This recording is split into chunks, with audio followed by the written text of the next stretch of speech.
अस्सलाम वालेकुम, कैसे हैं आप सब लोग। उम्मीद करती हूँ खैरियत से होंगे। Welcome my another vlog. जैसा कि आप लोग जानते हैं, मेरा नाम बीवी है और मैं अपने शोहर के घर में रहती हूँ। चले आए मेरे साथ मेरी अम्मी की तरफ चलते हैं, क्योंकि आज है उनके घर में 11वीं शरीफ। चले आए, चल। जाना था हम लोगों ने अकेले और जाना था हमने रिक्शे में, तो यहाँ से हमारा सफ़र शुरू हो गया। और बच्चे बेचारे जैकेटें, शूज़, सॉक्स सब कुछ पहन के निकले थे, क्योंकि उन्होंने लिया था शावर और वापसी पहना था हमने बाइक पे।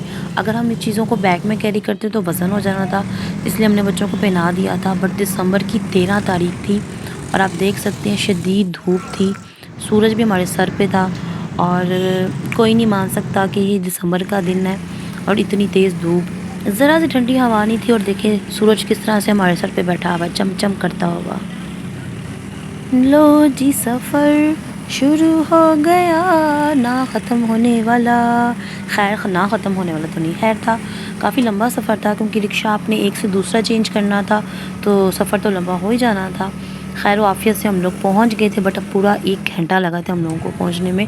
यहाँ से हमने दूसरा रिक्शा लेना था, और जब रिक्शे वाले बिठाते हैं ना तो बहुत मोहब्बत से बिठाते हैं, और जब सवारी बैठ जाती है ना तो बदतमीज़ी करने पे आ जाते हैं। इस रिक्शे वाले ने बहुत बदतमीज़ी की थी हमारे साथ।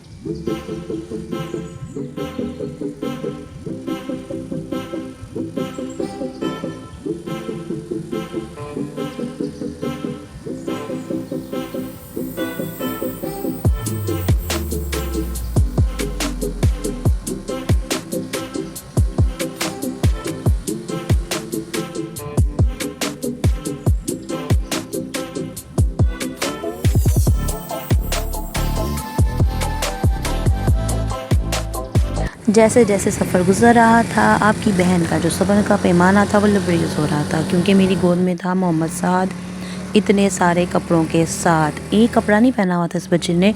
आप तो जानते हैं सर्दियों में बच्चों को कितने कपड़े पहनाने पड़ते हैं, और फिर उसको पकड़ के गोद में लेना, रिक्शे में उतरना चढ़ना, उफ, मेरा तो दिमाग ख़राब हो रहा था। खैर अपने दिमाग ख़राब को हमने साइड पे किया, अल्लाह को याद किया और दुआ की कि जिनके लिए काम के लिए जा रहे हैं वो खैर खैर से हमें अपनी अम्मी के घर पे पहुंचा दें। सफ़र हमारा ख़त्म होने वाला था, लेकिन एंड पे एक ट्विस्ट हुआ। वो ट्विस्ट मैं बताती हूँ आपको आगे जाके। चलते जाओ चलते जाओ चलते जाओ और बस चलते ही जाओ। अगर आप सोचें यहाँ पे किसी को पैदल भेज दिया जाए कि तुम चलो इस रोड से पैदल जाओ, तो कोई जाएगा, कोई पागल ही होगा जो हामी भरेगा कि हाँ मैं इस रोड पे पैदल जाने को तैयार हूँ।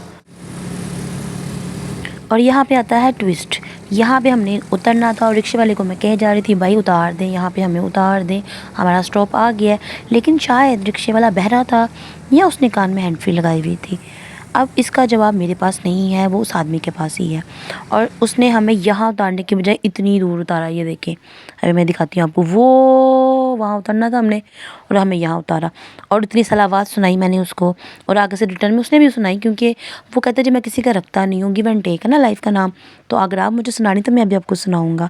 खैर बहरहाल हमें धूप में इतना चलना था और मुझे खुद पे भी गुस्सा आ रहा था कि मैंने आदमी को पैसे क्यों दिए, मुझे देने नहीं चाहिए थे, और लेकिन फ्री में मुझे क्यों वहाँ तक छोड़ता, वो मुझे फिर 2-4 गालियाँ और दे के जाता। इसलिए मैंने उसके हाथ में उसके पैसे दिए और हम चल पड़े इंजॉय करते हुए अपना सफ़र। चलते जाओ चलते जाओ चलते जाओ, उतना चलो जितना आप चल सकते हो। और अल्हम्दुलिल्लाह अल्हम्दुलिल्लाह वो करने की वजह से ना चलने में आसानी हो गई भी, और इतना सफ़र हमने बआसानी तय कर लिया था अल्हम्दुलिल्लाह।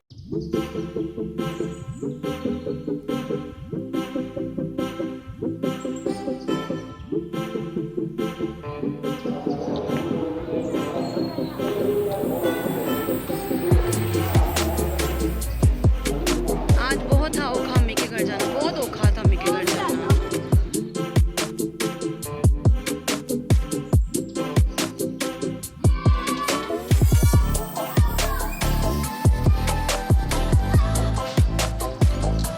आखिरकार हम पहुंच ही गए, शुक्र अल्हम्दुलिल्लाह। वालेकुम अस्सलाम।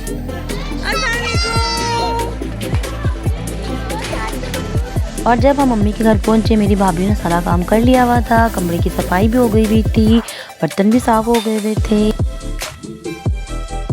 और बच्चों ने हमारा बहुत अच्छा वेलकम किया था। और बारी थी हमारी हौला के साथ खेलने की, क्योंकि काफ़ी दिन हो गए थे हम हौला से मिले नहीं थे और हमें वो अकेली नहीं मिली थी। शादी पे मुलाकात हुई थी, लेकिन उस दिन भागदौड़ बहुत थी, इस वजह से इतना से मुलाकात नहीं हुई, तो हमें टाइम मिला होलक साथ खेलने का। बच्चे बहुत मासूम होते हैं और बच्चों को ना बच्चं के साथ बहुत बहुत अट्रैक्शन होती है, उनका दिल करता है कि वो किसी और बच्चे के साथ खेलें। जैसे मोहम्मद साद का दिल करता है छोटे छोटे बच्चों के साथ खेलने का। बहुत कम टाइम मिलता है कि बच्चे एक दूसरे के साथ खेलते हैं, अट्रैक्ट होते हैं एक दूसरे के साथ। अब देख लो उसकी फिंगर पकड़ी है मोहम्मद साद की, और मोहम्मद साद बहुत खुश हो रहा था। उसको बहुत शौक है अपने से छोटे बच्चों के साथ खेलने का। और यहाँ माशाल्लाह से हलवा भी बन चुका हुआ था। हलवा हमारे घर का बहुत अच्छा बनता है, मेरी अम्मा जान बहुत बहुत अच्छा हलवा बनाती हैं और इस हलवे की धूम हर जगह पे है।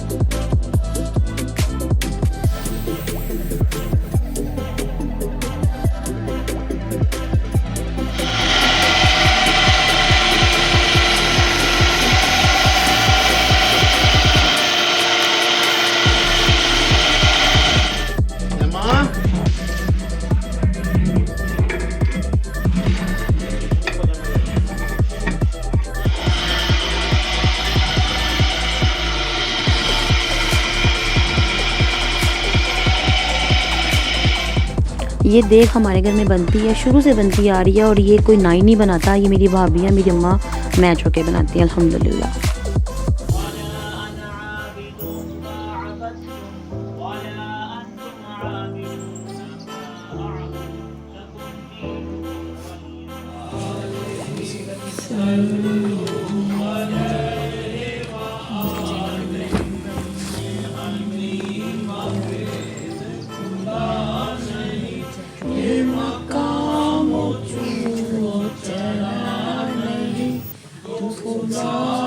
पूछ कौन थे तेरी बकरियाँ जो चरा गए, बलगल्लुला बिकमाल ही कशफ़ दुजा बिजमाल ही हसना जमी हिसाल ही सल्लु अलैहि व आलिही।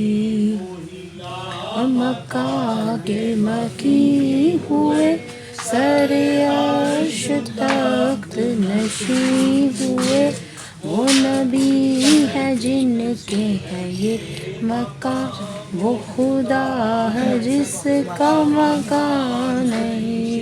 बलगल्लुला बिकमालिही कशफ़ दुजा बिजमालिही हसना जमीयो हिसालिही सल्लु अलैहि व आलिही।